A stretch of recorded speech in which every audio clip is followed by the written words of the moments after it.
the world does not end with a bang but with a whimper, and all those like philosophical stuff. But he does not say that. He does not want to go into that philosophical rant. What he wants, he says, the solving that question. What question? The philosophical question that you have asked, that where can we live but days?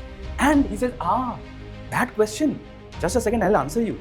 But not as Eliot did, not as Yeats did, not as Ezra Pound did, as Larkin, as movement poetry would do.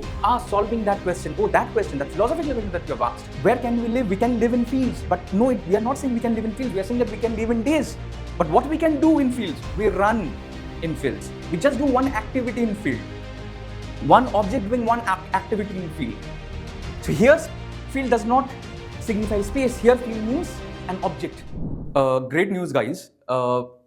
We are discussing the first poem of Larkin of our second paper in English Literature Optional. And this is the first poem, and the series will discuss all the Larkin poems, then we'll go to T.S. Eliot and Yeats. So we'll complete each and every poem that is in our syllabus in our second paper. Now we know what is the importance of Larkin in our syllabus. First, a 10-marker question comes. That is a must. Second, we have either a 15-marker or a 20-marker. So cumulatively 35 to 30 mark of your UPSC optional English literature second paper comprise Philip Larkin, right? This is the importance of Philip Larkin. And today we are going to discuss one of the shortest poem in our syllabus. And with regards to the density of the poem, the philosophical density of the poem, this is one of the most dense, if you say, philosophically dense. And as we go along, we'll understand how categorically here Larkin is trying to communicate in the simplest of language the essence of time in a day-to-day affair. Okay? So, as we understand the poem, we have to understand that what is the context within which this poem has been written. The context here is there is this post-war skepticism, right? So this poem was written around 1953 and it was published in The Less Deceived in 1955. So it was after your post-war, Second World War, this poem was written. And we have seen how Britain, after Second World War, have emerged from that romantic chaos, that modernist chaos, and wanted a less complicated, a less verbose poetry. And here we have the movement poets. The movement poets the term movement was given by J.D. Scott in the year 1954, if I'm not wrong, which has great poets like Kingsley Amis among them, who deviates from the so-called the romantic poetry of Yeats, the modernist poets like Eliot, Pound, right? So their poems rather, show skepticism towards romanticism and transcendence, right? They write very day-to-day affair.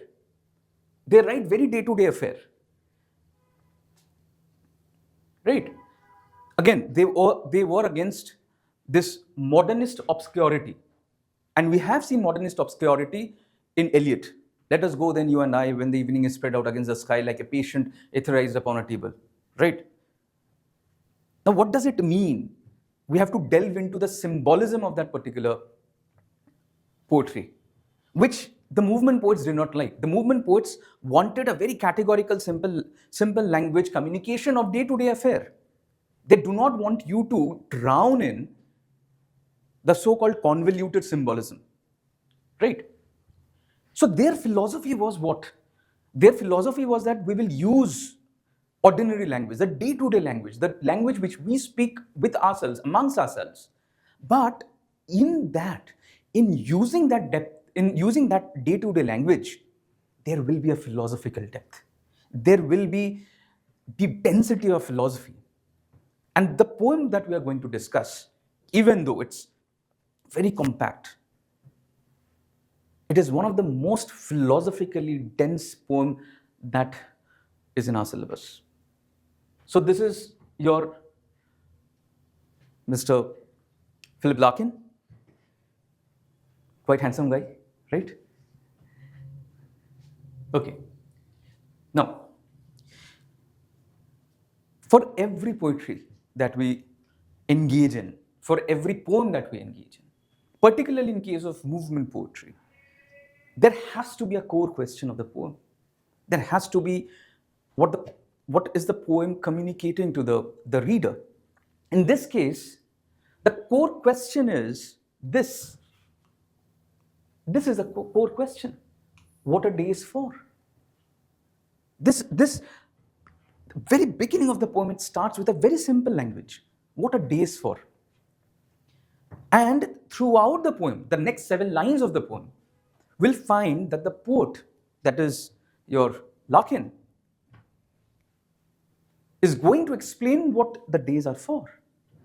This is the essence of the poem. This is the central question of the poem. Now, what do we understand by days? What do we understand by days? One of the finest way of understanding days in poetic terms is time. Right? It's time. So here, what Mr. Larkin is doing is saying that, he's answering that, time as an existential habitat where we exist. Here the subject is time. Here the main protagonist is time. We are the object. We inhabit time. We inhabit days. So, here we can see as day as a particular space where we exist, right? And because of that, because we see that the basic or the minimal way of measuring our existence is days, hence it is challenging the so-called the day-to-day meaning of life. The crisis of meaning emerges. And as we go into the poetry, we'll understand what I mean by that, how he is challenging the day-to-day affair of meaning. Right? So the core question is what a day is for.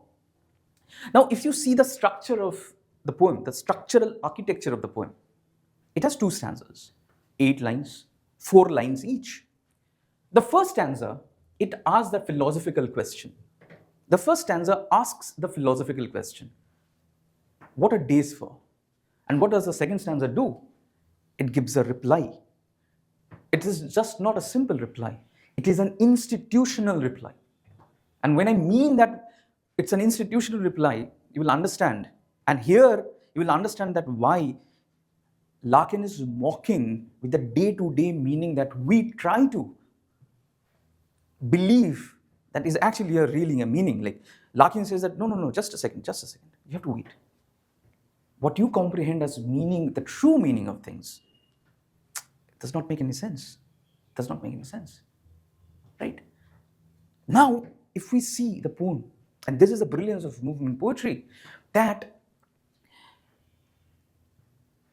in the simplest of the language, in the preciseness of the language, what they do is they communicate a feeling, they communicate a motive, they communicate the essence in the simplest of the language.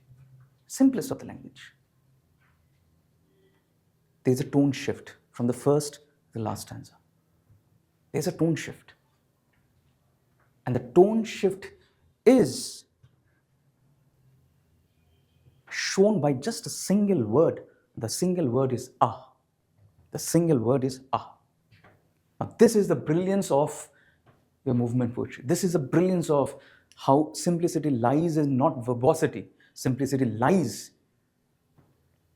in using day-to-day affair, day-to-day language. As Da Vinci had said, simplicity is the ultimate sophistication. Here, Larkin is just doing that. Leonardo da Vinci had said, simplicity is the ultimate sophistication. Here, Larkin does that. He shows the sophisticatedness of his philosophical depth by doing what? By being simple. Right? So, one of the characteristics, as we've seen, the architecture of the poem, is that there's a minimal structure, just two stanzas, 4 lines each, right? And this 2 stanza, the 4 lines that we have, it's compressed, it's philosophically compressed. And we will not, as a literary student, will not lose this opportunity to dive into the philosophy and understand this poem through the philosophical lens, which even Larkin wants you to do. Right? Let's begin with stanza 1. Let's begin with stanza 1. I hope, guys, till here it's clear to you. Right? Clear? Okay. Stanza 1. Human life within time. Human life within time. Time here symbolizes what? Guys, if you are paying attention, time here is symbolized by what? Days. Right? Let's read the first stanza. What are days for? Days are where we live. They come, they wake us time and time over. They are to be happy in. Where can we live but days? Sorry, 6 lines, not 4 lines, 6 lines.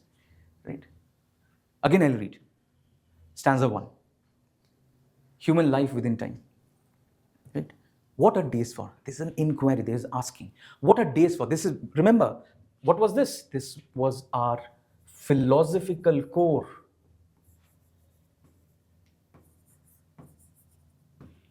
This was our philosophical core. This was a central core of our poem. What are days for? Days are where we live. They come, they wake us. Time and time over, they are to be happy in, where can we live but days? And it's ending with a rhetorical question. Now, this is the brilliance of this poetry. It ends with a rhetorical question. What are days for? First starts with the philosophical core. What are days for? Now, this is a teleological question. Now, what do we mean by a teleological question? How many of you have heard about this word teleological? I think most of you have when you are doing your ethics. Teleological actually the word was in vogue in 16th to 17th century. It's a philosophical term which means purpose. What? So you have heard about the utilitarian philosophy, right? Benthamite philosophy, J.S. Mill. So this philosophy comes later. The word teleological comes first. Why? It was brought in vogue in 16th, 17th century, but who is the so-called, in your term, OG, to use this term? It was Aristotle. It was Aristotle who used the term teleological. He is known for his teleological philosophy. The question, the beginning of the poem starts with this teleological question. What are days for? Which means what? What are the purpose of your days? Right? What are the purpose of your days? And then it moves, it answers, days are where we live in now. Days are where, days here is the subject. Days here is the subject. Time is the subject. Time is the focus over here, not we. We are just, as Lear would say, as flies to wanton boys are we to gods, they kill us for this sport. We are minuscule, we are nothing. What is important is days. Days are where we live in. What are days for? What are days for? Days are where we live in. Days is a subject and we occupy days. Here day is important. They come, they wake us. Now, this is very important. They, again, subject. Us is the object of, like if you do the basic grammar. They come, they wake us, they subject. Subject, who comes? Why it is using a plural? Because days, plural. They, plural. Subject, right? They come. So it arrives. It arrives. And they wake us. Now what is, this is as I've said, this poem is nothing but a reservoir of philosophical insight. It's nothing but a reservoir of philosophical insight. They wake us. What does it mean? It means that here, our existence wake in the sense we become aware, we are born, we are being. Initially, like if days did not come, we would not have awakened. It is the fact that days have come, we have awakened. The fact that days have come, our existence, our essence is nothing but it is what? It is hooked to what? Our existence, our essence is hooked to what? It is hooked to days. It is hooked to time. Einstein would have been so happy. Einstein would have been so happy. Relevance of time here. It is time which comes and gives us the so-called meaning for existence. It's time. They come, they wake us. Time and time over. Now this repetition, this repetition, time and time over, right? Now, this is very important, guys. It is very important. Now, we have to wait here and we have to understand. We have to wait here and we have to understand that. What it says, time and time over. This repetition is important over here. Larkin uses it deliberately, time and time over, because the function of giving essence to life, the life force, is days. It does repeatedly. It does its job. Here, in the repetition of this temporality, shows the importance of time, right? Shows the importance of time. Now, another thing that you have to understand, they time and time over, they come and they wake us to existence. They wake us to existence. Hence, the day is not a pathway to life. It is not a pathway. It is an habitation. It is an habitation. It's not a pathway, it's a habitation. As Orhan Pamuk has said brilliantly in one of his books, life is nothing but a gentle spark in between the eternity of darkness. Days are nothing but that spark between two eternities of darkness. If days would not have come, it is nothing but darkness. Said by Orhan Pamuk, not my quote. Right? Now, they are to be happy in. They are to be happy in. Now, this is a bit dark. You have to be patient over here. This is a bit dark. He did not write they are to be sad in. He did not write they are to be lived in. Now, he's saying they are to be happy in. Now, what does it mean? We have to understand from two aspects over here. We have to understand from the historical aspect and we have to understand from the philosophical aspect. Historical aspect. What was happening back then in 1955? England had lost most of his empire. 1956 was one of the years which was tragic for Britain. Lost most of his empire. The so-called quote unquote, the sun never sets in the British Empire, did set. Right? The entire English world was waking up against this surreal nightmare, that it does not occupy the center stage in the world affairs. It does not occupy the center stage of the world affairs. Each individual, each English citizen, they had this existential question that what is happening? What is happening? And so this is the history. And what does Britain do? What does it do?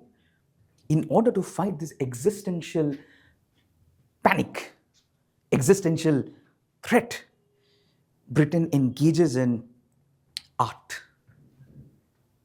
movement poetry, angry young man. This is the way to vent out. Here, happy means that you are in that safe place. This is the historical concept.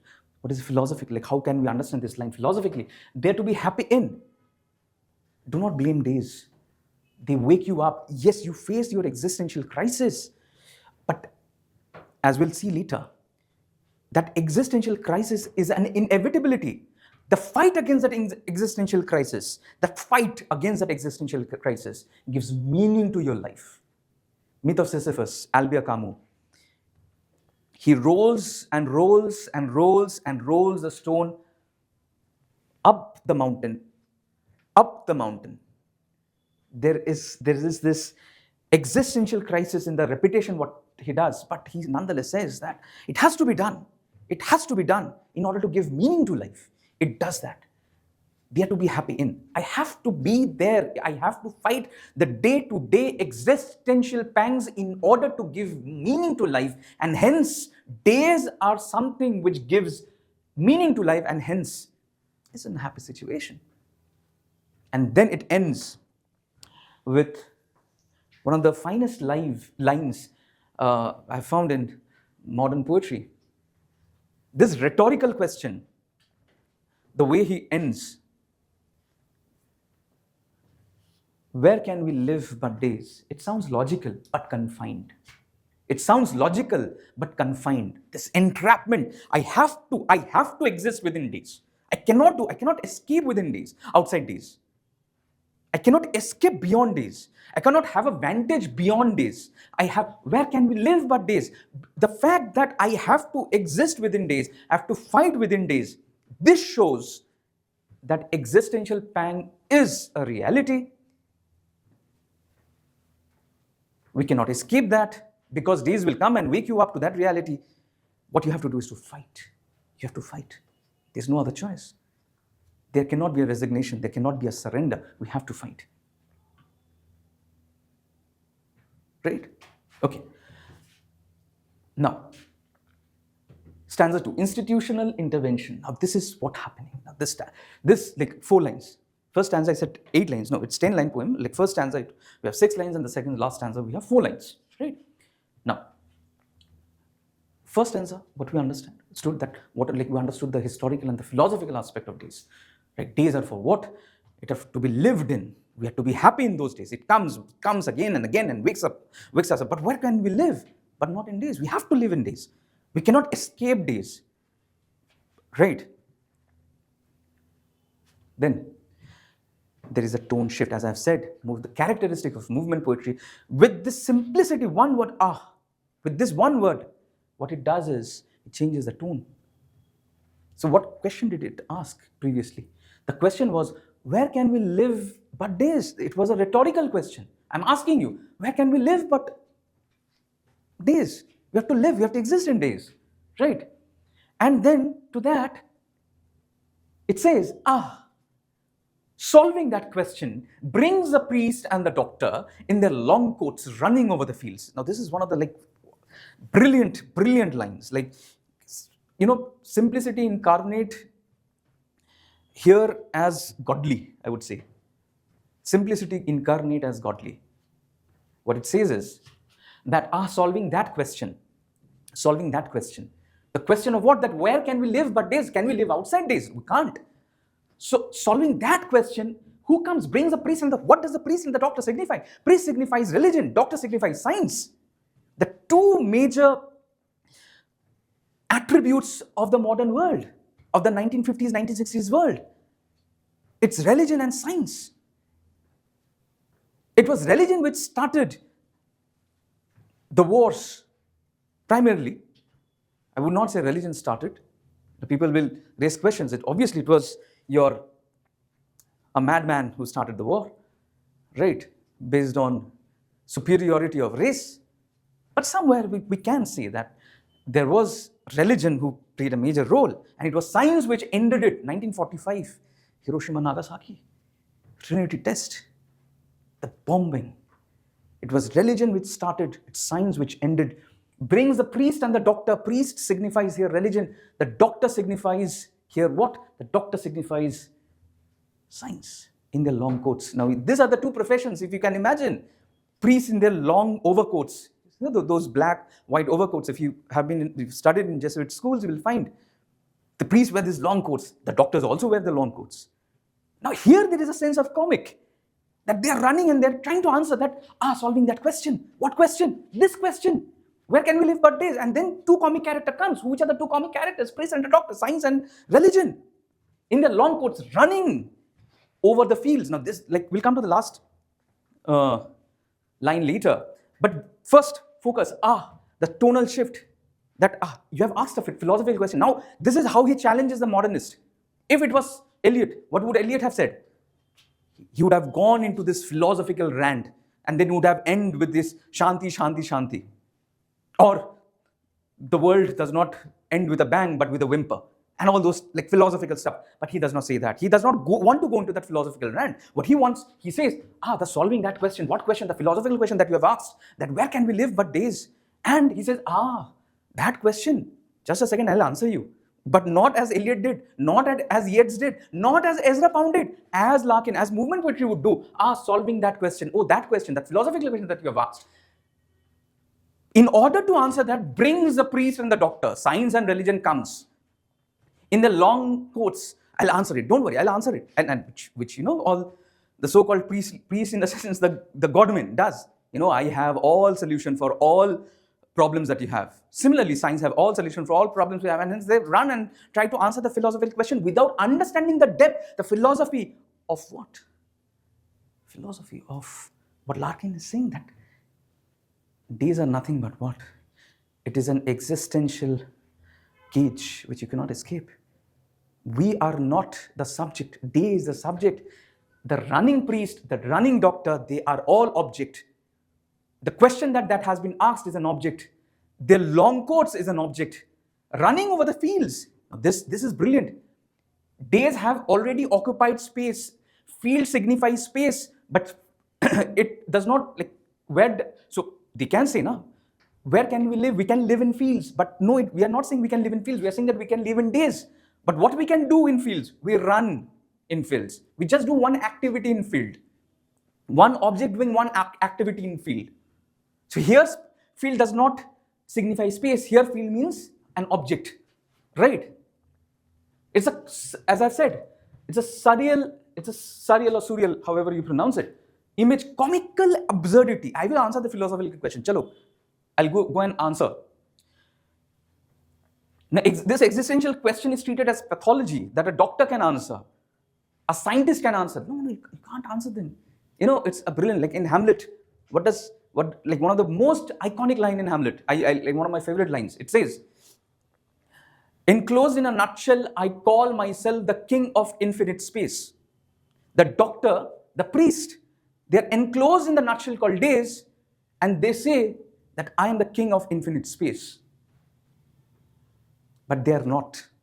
They are not the king of infinite space. Right? Now these people, the doctor and the science, they run. They can manage the question. They can manage the question, which they do. Every other day there will be a godman. Every other day there will be a religion who has found the final solution of life. They say, every other day there will be a scientific discovery, neutrinos, God particle.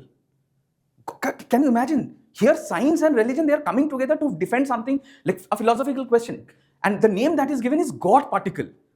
Right? But are they able to do so?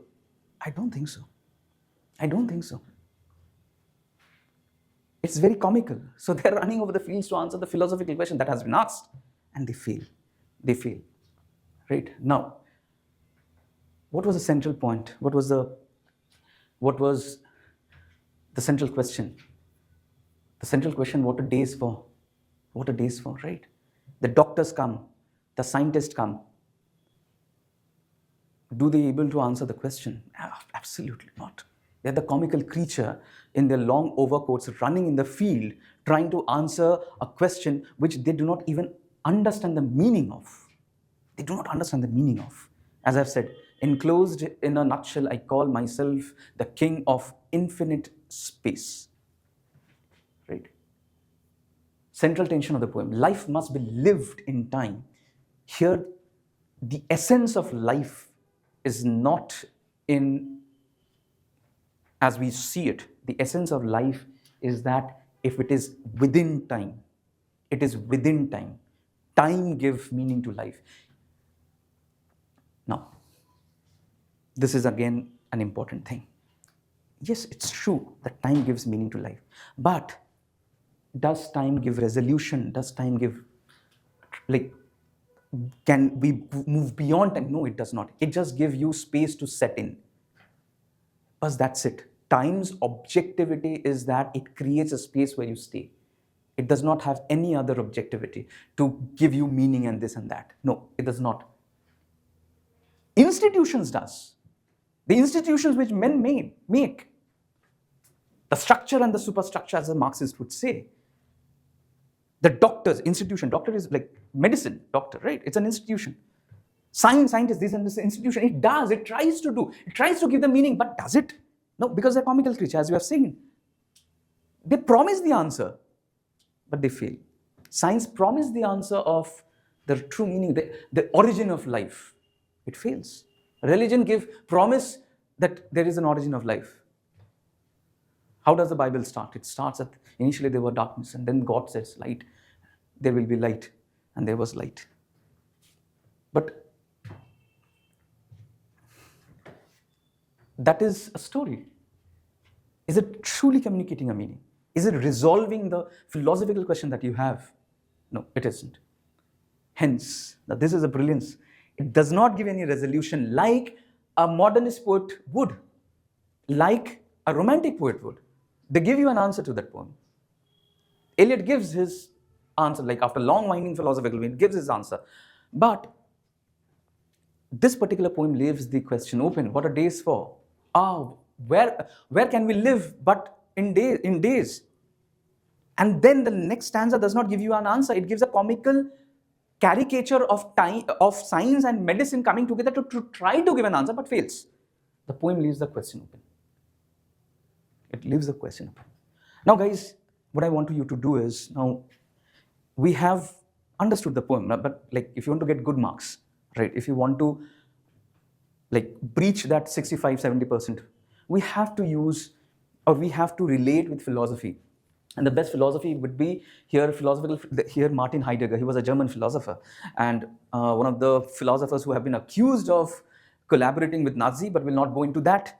Our present concern is that what he says and how can we relate and how can we understand. It is not forceful bringing together of philosophy and poem, which is very romantic.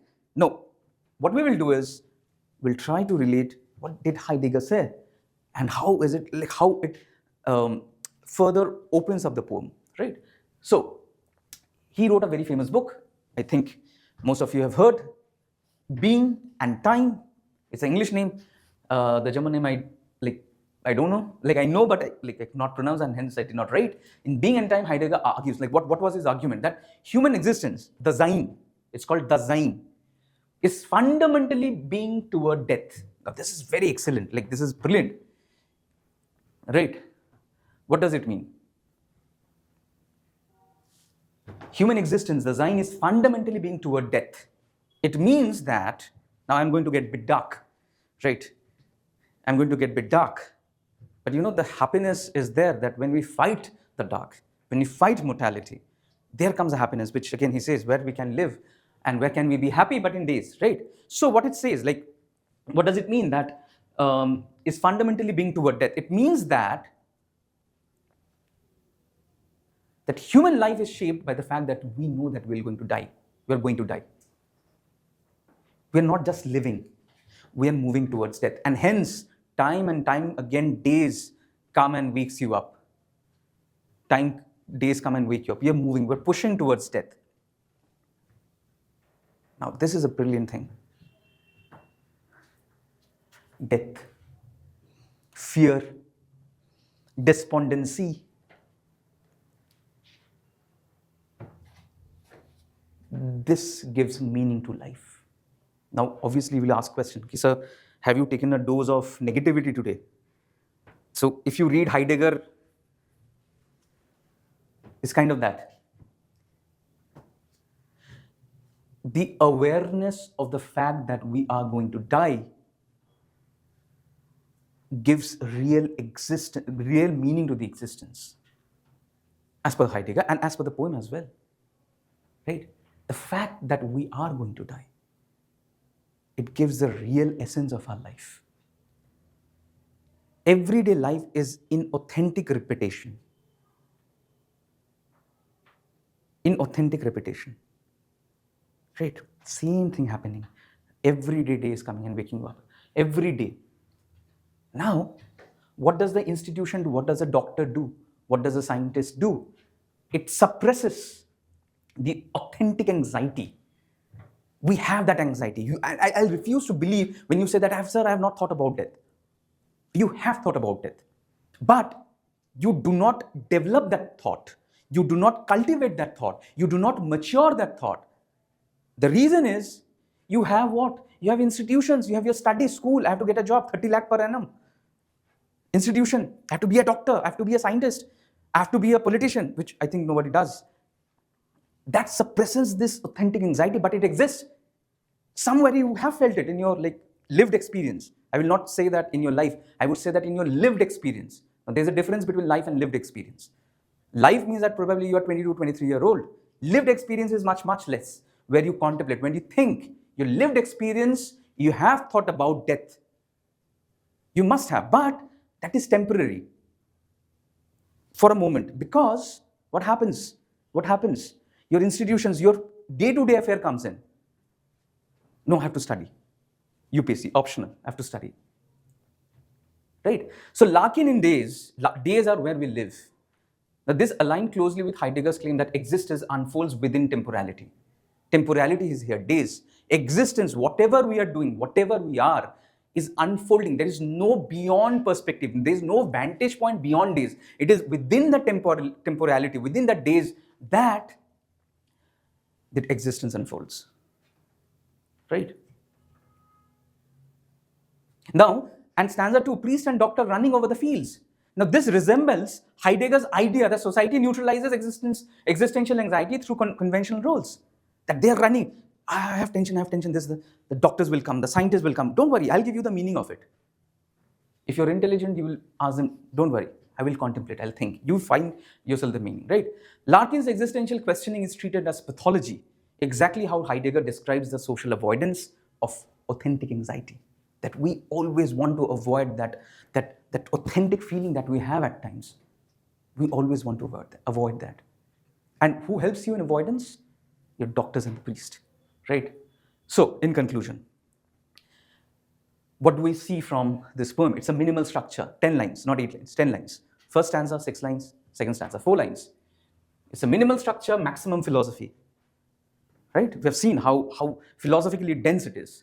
It's an existential compression, that whatever we are feeling, that existential question that we have in day-to-day affair is revealed in those 10 lines, right?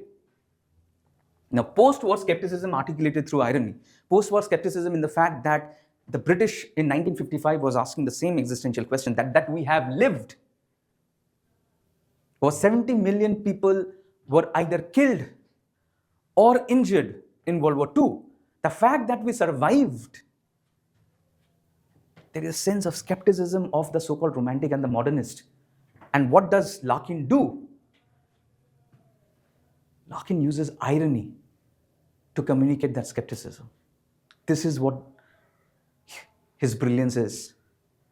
This is where his effort lies. And this is where he is successful. Thank you, guys.